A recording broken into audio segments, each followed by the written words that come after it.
कळलं असं सांगून प्रत्यक्ष ज्ञानाबद्दल आपल्याला विश्लेषण करता येणार नाही. तर प्रत्यक्ष म्हणजे हे नाही, हे नाही, हे नाही, अशा पद्धतीनेच त्याचं स्वरूप उलगडता येईल. आणि ते करत असताना त्यांनी सांगितलं की ज्याच्यामध्ये आपल्याला नामरूप, गुण, क्रिया, द्रव्य आणि जाती या संकल्पनांचा लवलेशही दिसत नाही, ते ज्ञान म्हणजे प्रत्यक्ष. पण असं असेल तर मग ते नेमकं आहे तरी काय, असा प्रश्न कोणी विचारल्यावर दिनागू म्हणतो की ते काय आहे ते परत एकदा असं असर्टिव्हली सांगता येणार नाही, पण त्याचं काम एकच आहे की जी वस्तू, जे प्रमेय आपल्या समोर आहे त्याचं फक्त त्याचं अस्तित्व जाणवून देणं एवढंच प्रत्यक्षाचं काम. त्या वस्तूची केवळ ओळख करून देणं किंवा एक झलक दाखवणं, क्षणिक जी सत्ता आहे तिची फक्त एक झलक दाखवणं एवढं प्रत्यक्षाचं काम. स्वलक्षण हा जर प्रत्यक्षाचा विषय असेल तर त्या स्वलक्षणाचा आपल्या चैतन्याला परिचय करून देणं, परिचय म्हणजे त्याचा फक्त संपर्क करून देणं एवढंच प्रत्यक्षाचं काम. तो आहे, ती वस्तू तिथे आहे याची जाणीव होणं, केवळ तिच्या अस्तित्वाची जाणीव होणं, हे प्रत्यक्ष ज्ञानामधून साध्य जातं. त्याच्या पुढे जाऊन त्या वस्तूची काही प्रतिमा तयार करणं किंवा त्या वस्तूची इतर काही वैशिष्ट्य जाणून घेणं, हे जे काम आहे हे त्या प्रत्यक्षाच्या कक्षेमध्ये येत नाही. त्याचं काम फक्त एवढंच आहे की तिथे काहीतरी आहे याची जाणीव ज्ञात्याला करून देणं. परत एकदा या ठिकाणी लक्षात ठेवायला हवी की हे करत असताना कुठेही आपल्या ज्ञानेंद्रियांना ही जाणीव करून देणं असा उल्लेख पिन्नागांनी सहसा केलेला नाही. त्याचं कारण प्रत्यक्ष म्हणजे फक्त इंद्रिय संवेदनच असं त्याला म्हणायचं नाही. प्रत्यक्ष ज्ञान आपण जेव्हा म्हणतो तेव्हा कुठल्याही प्रकारचं साक्षात ज्ञान याला त्यांनी प्रत्यक्ष ज्ञान असं म्हणतो. मग त्याच्यामध्ये इंद्रिय संवेदन असेल, त्याच्यामध्ये मानस प्रत्यक्ष असेल, त्याच्यामध्ये स्वसंवेदन असेल आणि त्याच्यामध्ये अंतःप्रज्ञा ही सुद्धा असेल. जे ज्ञान या 5 प्रकारच्या संकल्पनांपासून मुक्त आहे ते कुठल्याही प्रकारचं ज्ञान म्हणजे प्रत्यक्ष ज्ञान, हे दिनागांनी सांगितलं. आणि जर मानसशास्त्राची परिभाषा या ठिकाणी वापरायची तर याचा अर्थ प्रत्यक्ष म्हणजे फक्त शुद्ध संवेदन, ज्याच्यामध्ये विचाराचा किंवा कुठल्याही बौद्धिक घटकाचा यत्किंचितही समावेश नसतो, असं ज्ञान म्हणजे प्रत्यक्ष ज्ञान. आणि अशा या प्रत्यक्षाला दिनागांनी निर्विकल्पक प्रत्यक्ष असं म्हणतो. विकल्प याचा अर्थ संकल्पना किंवा मानसिक घटक, बौद्धिक घटक. जे ज्ञान अशा मानसिक बौद्धिक घटकांपासून पूर्णपणे मुक्त आहे, कुठल्याही बनवलेल्या प्रतिमांपासून जे ज्ञान मुक्त आहे, असं ज्ञान म्हणजे ते शुद्ध संवेदन आणि ते म्हणजेच निर्विकल्पक प्रत्यक्ष. तेव्हा दिनागाची प्रत्यक्ष संकल्पना ती निर्विकल्पक प्रत्यक्षाची संकल्पना आहे. पण मग या ठिकाणी असा प्रश्न, आणि तो साहजिक आहे निर्माण होणार, की हे सगळं आपण जर शुद्ध संवेदनाबद्दल बोलत असतो तर मग ते खरं आहे की खोटं आहे, किंवा आपल्याला सुद्धा ते कसं कळणार की ते खरं आहे की खोटं आहे. कारण आपण बोलायचं ठरवलं की आपण प्रत्यक्षाच्या कक्षेच्या बाहेर गेलो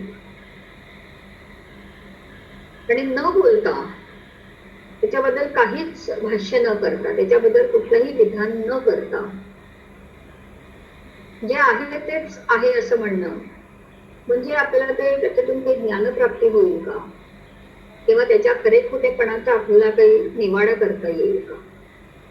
तर या ठिकाणी दिन्नागांनी पुन्हा एकदा सर्वसामान्य मतापेक्षा खूप वेगळं मत मांडलेलं आहे. आणि त्यांनी असं सांगितलं की जे शुद्ध संवेदन आहे, ते निर्विकल्पक प्रत्यक्ष आहे, त्याच्या बाबतीत खरं आणि खोटं असा भेद निर्माण होत नाही. कुठल्याही प्रकारच्या सत्य असत्य अशा कल्पनांच्या पलीकडे निर्विकल्प प्रत्यक्ष असतं. फॅक्ट्स कशा त्या असतातच, ज्याच्याबद्दल आपण बोलायला लागलो की ते खरं किंवा खोटं ठरतं. पण वस्तुस्थिती जशी आहे तशी असतेच. फॅक्ट म्हणजे वस्तुस्थिती. तर निर्विकल्प प्रत्यक्ष ही वस्तुस्थिती आहे. तुम्ही त्याच्याबद्दल बोलायला लागलात की त्याला खरं किंवा खोटं ठरवता येईल, पण वस्तुस्थिती खरी किंवा खोटी नसते, ती असते. म्हणजे याचा अर्थ सत्य किंवा असत्य हा भेद निर्विकल्पक प्रत्यक्षाला लागू पडत नाही. त्याच्यानंतर आपण जेव्हा त्या वस्तूची प्रतिमा बांधतो आणि त्याच्याबद्दल आपण वर्णन करू लागतो, तेव्हा मग ते वर्णन खरं आहे किंवा खोटं आहे, सदोष आहे की निर्दोष आहे, हे प्रश्न आपल्याला निर्माण करता येतात आणि त्याची उत्तरं देता येतात. पण ज्याच्याबद्दल हे सगळं वर्णन असतं ते प्रत्यक्ष ज्ञान मात्र सत्यासत्याच्या पलीकडे आहे. आणि सत्य असत्य हा भेद हा संकल्पनांना लागू पडतो, वस्तुस्थितीला लागू पडत नाही. हे दिन्नागांनी आणि दिन्नागाच्या अनुरूपाने सगळ्याच बौद्ध विचारवंतांनी आपल्याला सांगितलं. तेव्हा प्रत्यक्ष ज्ञान हे सत्य आहे का? दिन्नाग म्हणेल हा प्रश्न उद्भवतच नाही, ते आहे. आता या ठिकाणी आपल्याला अनेक वेगवेगळे उदाहरणं खरं देता येते. म्हणजे असं की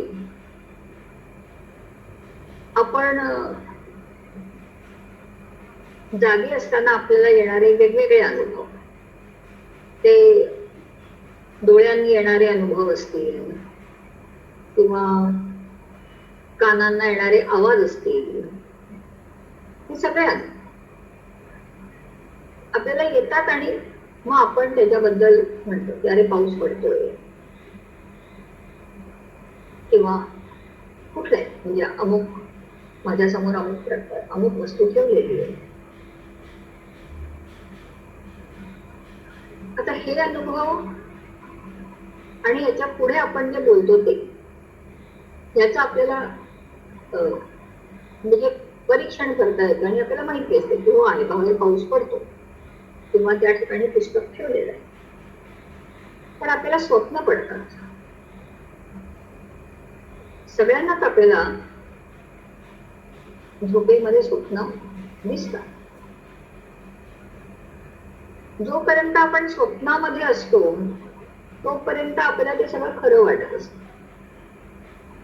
पण झोप उघडल्यावर एकदम अरेच्या ते स्वप्न होतं याची आपल्याला जाणीव होते. हाही अनुभव प्रत्येकालाच असतो. आता ते स्वप्न खरं आहे की खोटं असा प्रश्न विचारा स्वतःला. आणि आपल्या सगळ्यांनाच माहिती आहे की ते स्वप्न आहे याचा अर्थच ते खोटं आहे, म्हणजे ते काही खऱ्या दुनियेचा भाग नाही. पण त्याच्यामधला फरक असा की स्वप्नाचा जो कंटेंट आहे तो खोटा आहे, म्हणजे तो खऱ्या जगाचा भाग नाही. पण स्वप्न पडलं ही वस्तुस्थिती आहे, ती नाकारता येत नाही.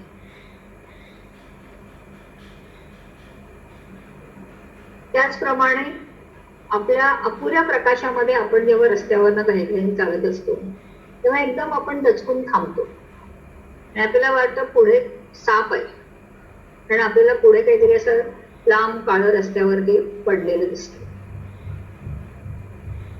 आणि क्षणभर थांबल्यानंतर जेव्हा आपण पुढे जाऊ,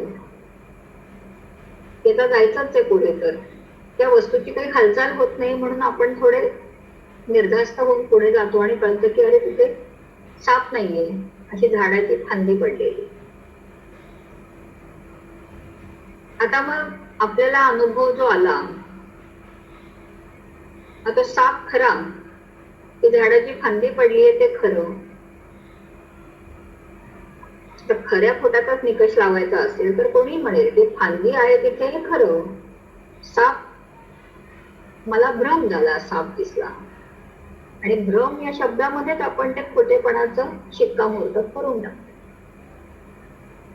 परंतु आपल्याला काहीतरी लांब तिथे पडलेलं दिसलं, हा जो डोळ्यांना अनुभव आला तो नाकारता येतो का? मी साप खोटा असेल पण तो अनुभव नाकारता येतो का? तो नाकारता येत नाही. असा जो संवेदनाचा पहिला क्षण आहे, त्या क्षणामध्ये आपल्याला खरं खोटं करता येत नाही.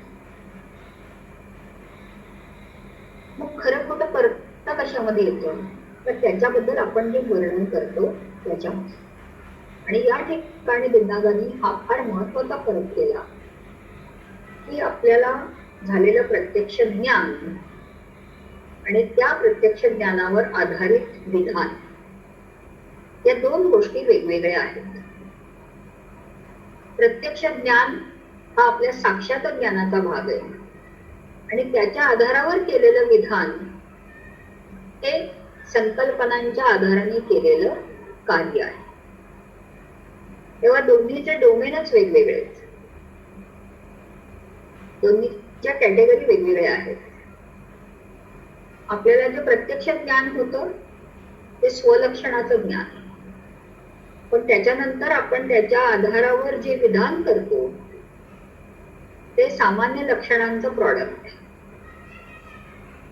आणि जे सामान्य लक्षणाचं प्रॉडक्ट आहे तिथे आपल्याला खरे खोटे असे भेद करता येईल. म्हणजे आपण म्हणलं की तो साप आहे रस्त्यावर, आपल्याला काहीतरी जाणवलेलं असतं, तो पहिला क्षण झाला आणि त्याच्या आधारावर आपण पुढे जे विधान करतो तो आपल्या बुद्धीच्या आधाराने आपण केलेली क्रिया आहे, त्यामुळे तो वेगळा भाग झाला. तो साप आहे हे म्हणणं म्हणजे आपल्याला झालेल्या संवेदनांवरती आपण संकल्पनांचं आरोपण करणं. मग तिथे खरंच साप असेल तर आपण केलेलं आरोपण ते खरं ठरेल, पण तिथे जर साप नसेल आणि झाडाची फांदी असेल तर आपण केलेलं आरोपण खोटं ठरेल. आपण केलेलं संकल्पनांचं आरोपण हे जर यशस्वी कृतीकडे घेऊन जात असेल तर त्याला आपण खरं म्हणू, पण जर आपण केलेलं आरोपण आपल्याला यशस्वी कृतीकडे घेऊन जात नसेल तर आपण त्याला खोटं म्हणतो. वाळवंटामध्ये आपल्याला लांब अंतरावरती पाणी दिसतं, आता आपल्याला तहान लागलेलीच असते त्यामुळे आपण पाण्याच्या दिशेने जातो आणि जवळ गेल्यावर असं दिसतं की पाणी नाहीच आहे, ते मृगजळ होतं. त्याचा अर्थ आपल्याला तिथे पाणी दिसलं हे आपलं जे आपल्या संवेदनावर आधारित विधान आहे ते आपल्याला यशस्वी कृतीकडे घेऊन गेलं नाही, कारण जे आहे असं आपण म्हटलं त्याच्यामुळे आपली तहान भागली नाही. पण जो पहिला आपल्याला संवेदन आलेलं आहे तिथे काहीतरी पाण्यासारखं आहे ते नाकारता येणार नाही आपल्याला. त्याच्या आधारावरचं विधान जे आहे ते खोटं ठरेल. तेव्हा आपल्याला होणारं संवेदनात्मक ज्ञान हा जो ज्ञानाचा पहिला क्षण आहे हा निर्विवादच असतो. विवाद सगळे पुढे सुरू होतात जेव्हा आपण त्या स्वलक्षणांच्या आधारे सामान्य लक्षणाच्या मदतीने काही विधान करतो. आणि हा जो दोन याच्यातला फरक आहे त्याच्याबद्दल आपल्याला दिंदागांनी जागरूक केलं आणि त्यांनी म्हटलं की प्रत्यक्ष म्हणताना नेमकं त्याच्यामधलं प्रत्यक्ष काय ते बघा आणि त्याच्यामधले बौद्धिक घटक कुठले आहेत त्याच्यापासून ते वेगळं करा.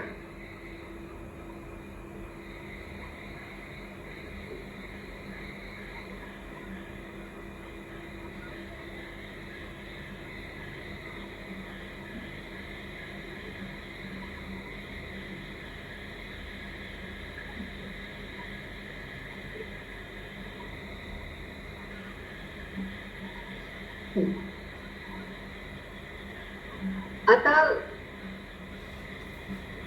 या सगळ्या प्रत्यक्ष विषयक त्यांनी जी कल्पना मांडली त्याच्यामध्ये आपल्या ज्या सर्वसामान्य संकल्पना आहेत त्याच्या चौकटीमध्ये ही कल्पना बसत नाही.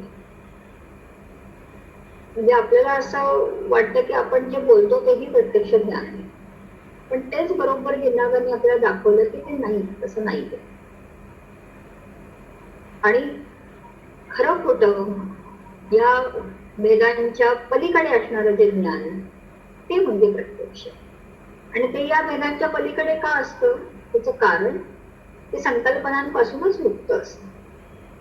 संकल्पनांच्या आधारावरती मांडणी जिथे सुरू होते तिथे आपल्याला या सगळ्या पुढच्या चिकित्सेकडे जाणं शक्य आहे. पण अशी बौद्धिक चिकित्सा आपल्याला संवेदनांची करता येत नाही.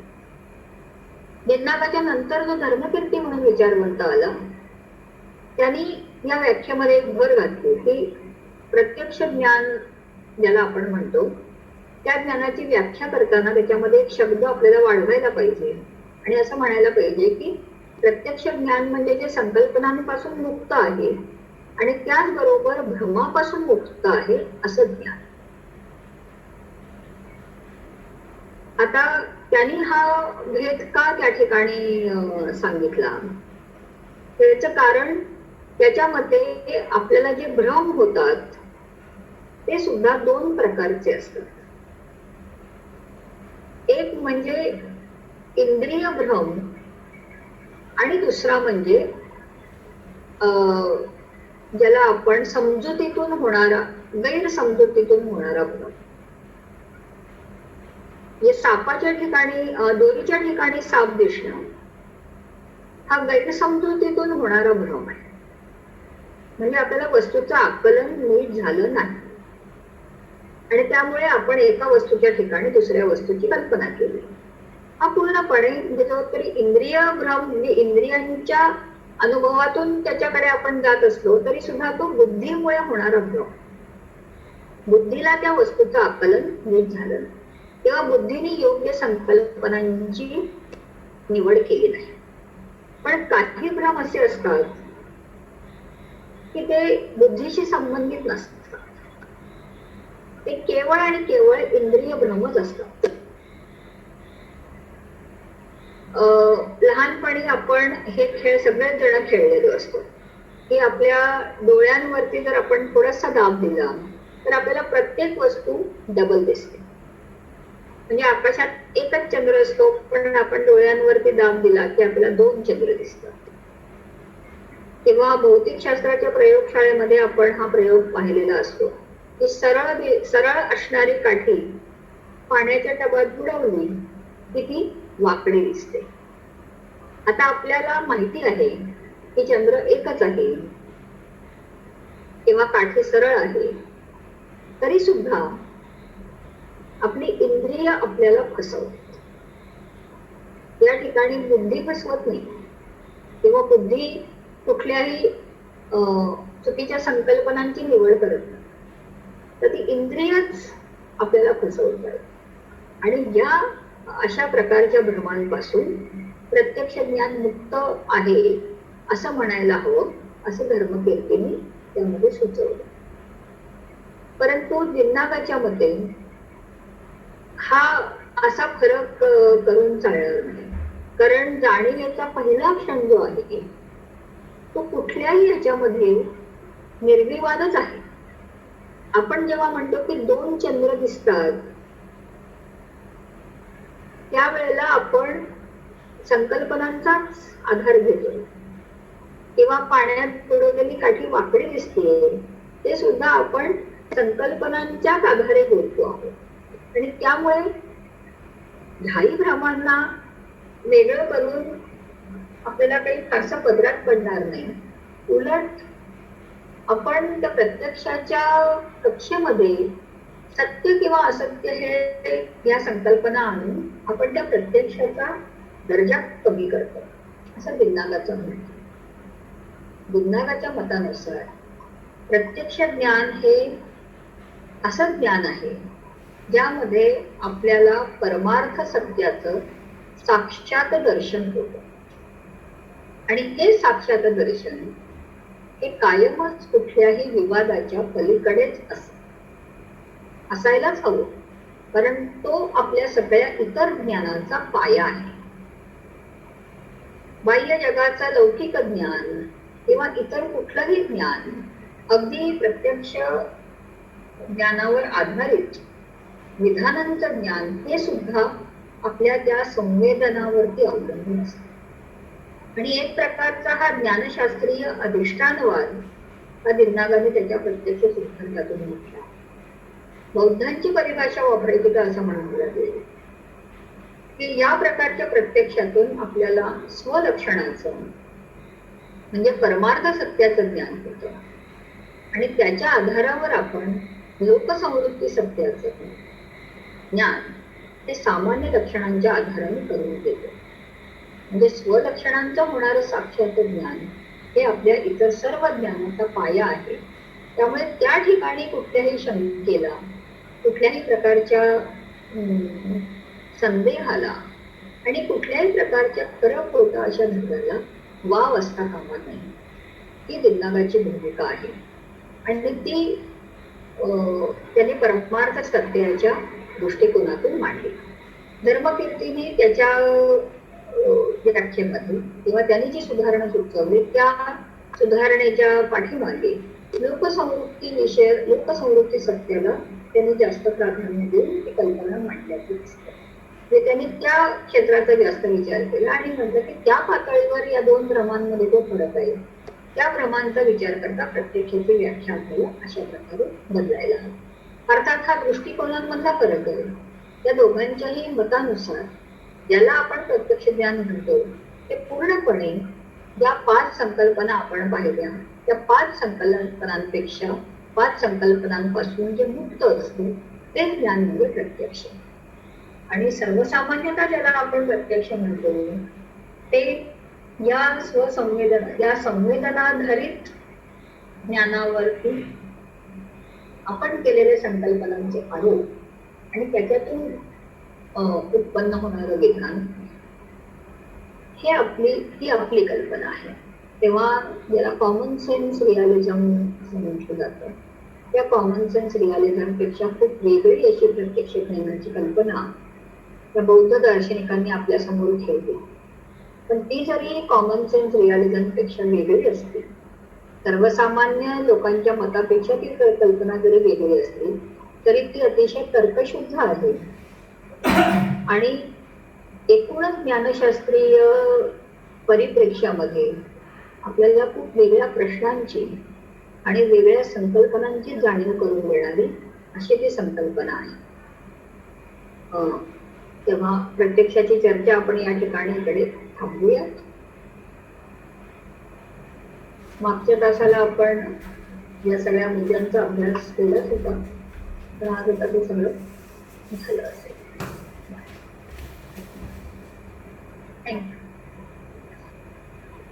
जर कोणाचे काही प्रश्न असतील तर त्यांनी अनम्यूट करून विचारायचे. हॅलो,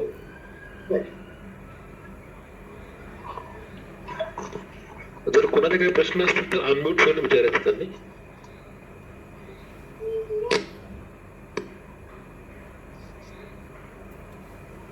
हॅलो, बोला.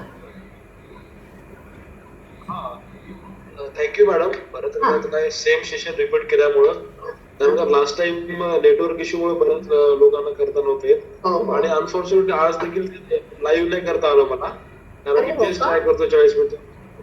हा, ते काहीतरी टेक्निकल इश्यू आहे, पण कम्पेअर टू लास्ट टाइम आज खूप चांगलं झालं.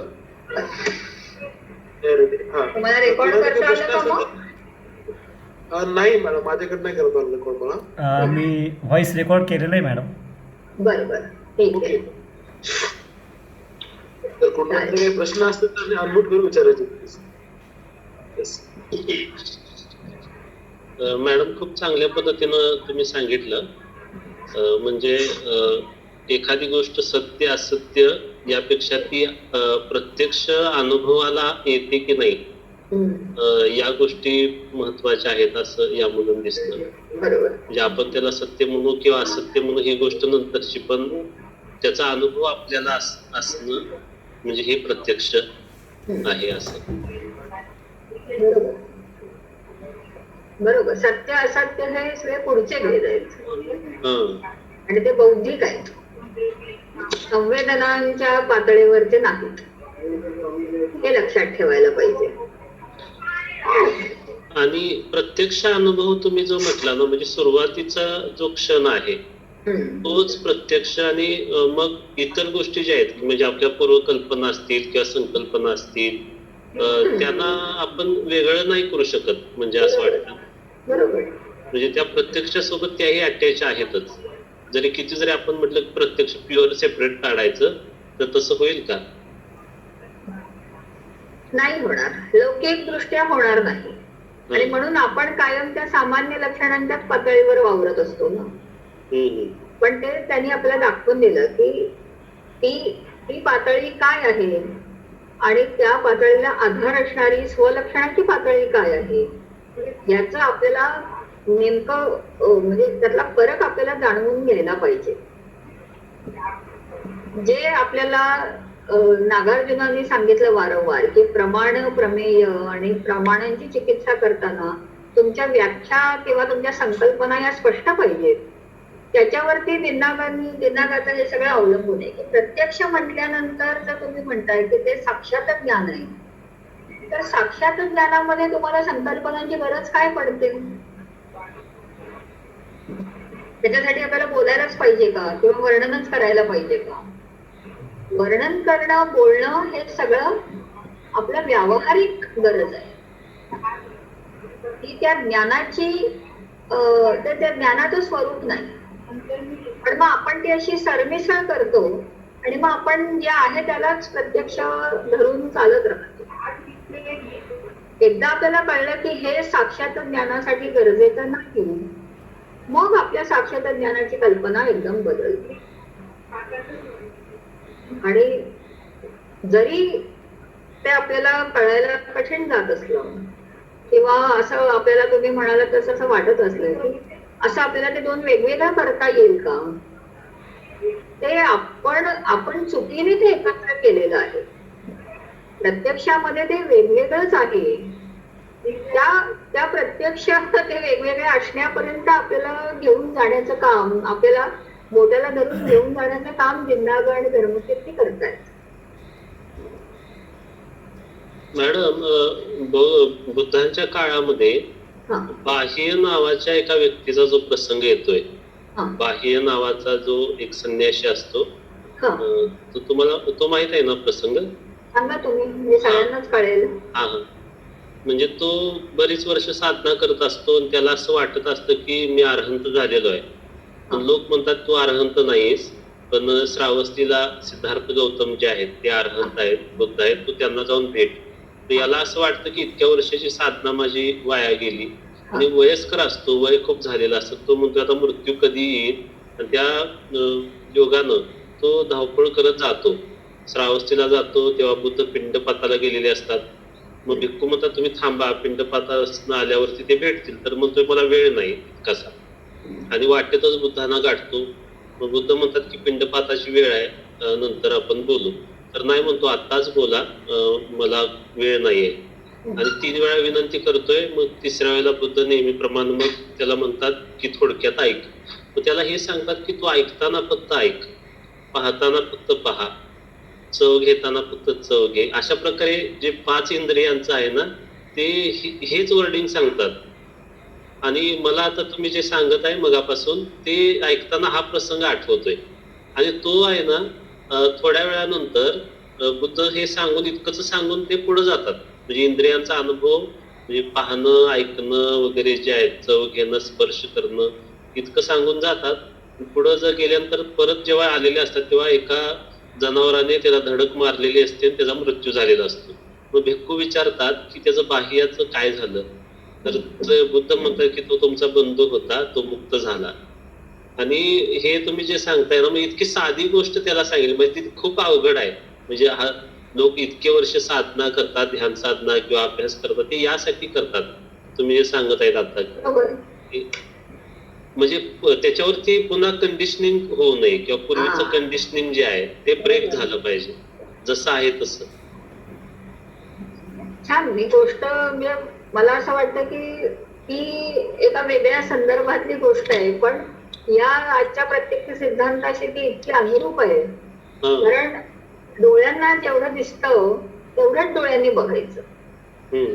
आणि त्याच्यावर तुम्ही त्याचं नाव सांगायला लागलात की तुमच्या डोळ्यांनी बघण्याचा भाग संपला आणि बौद्धिक प्रक्रिया सुरू झाली. हे दोन वेगवेगळं करता ज्या वेळेला आपल्याला येईल ना, तो खरं आपलं म्हणजे असं बुद्ध म्हणेल की तो निर्वाण आपल्या सत्याप्राप्तीचा क्षण आहे. ते आपल्याला कळलं पाहिजे. नाहीतर मग आपण संस्कार स्कंदामधूनच सगळ्या गोष्टींकडे बघत असतो, ज्याला तुम्ही आता चांगला शब्द वापरलात आणि तो सगळ्यांना माहिती आहे, कंडिशनिंग. हे कंडिशनिंग कशामुळे होतं? कारण आपण सगळ्या मागच्या संकल्पना घेऊन त्याच्या उलटून आपण पुढे जात असतो.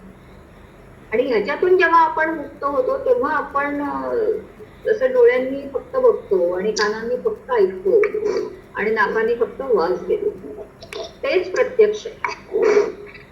आणि त्याच्या पुढे बरोबर. त्याच्या पुढे असे भगवान बुद्ध म्हणालेले आहेत की रूपाला रूप म्हणून पहा, परंतु रूपाच्या प्रती आसक्ती उत्पन्न केल्यानंतर तिथे तृष्णा उत्पन्न होते आणि तृष्णा ही दुःखाकडे घेऊन जाते.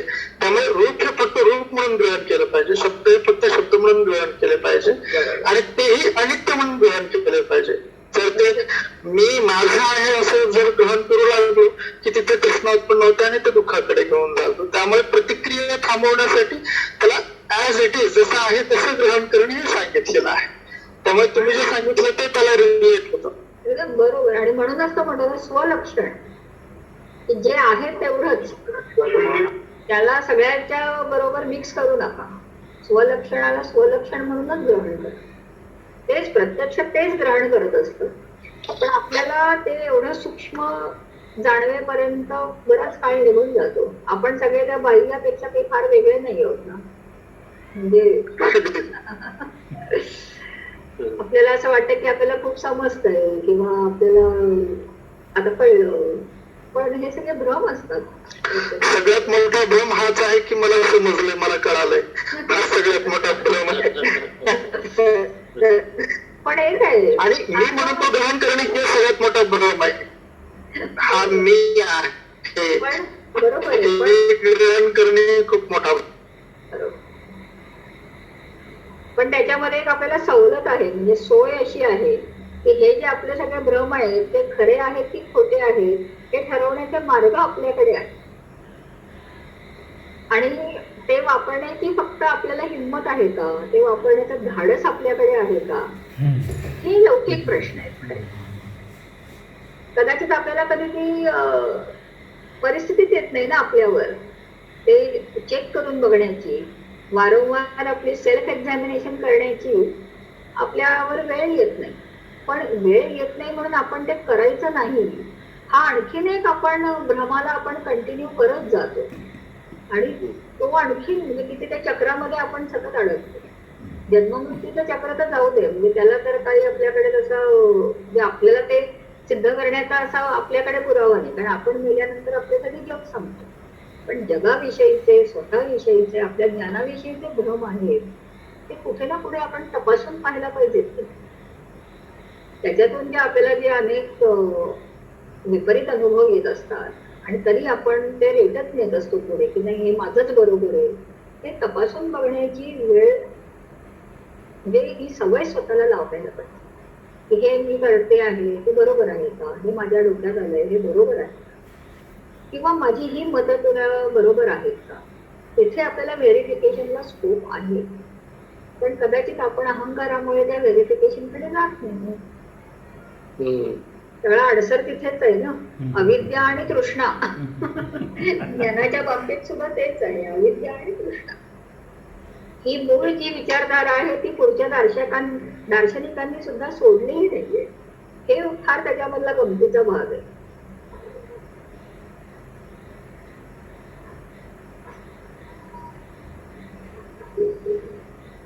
मॅडम, महायानी परंपरेमध्ये असे हे सगळे आचार्य दिसतात.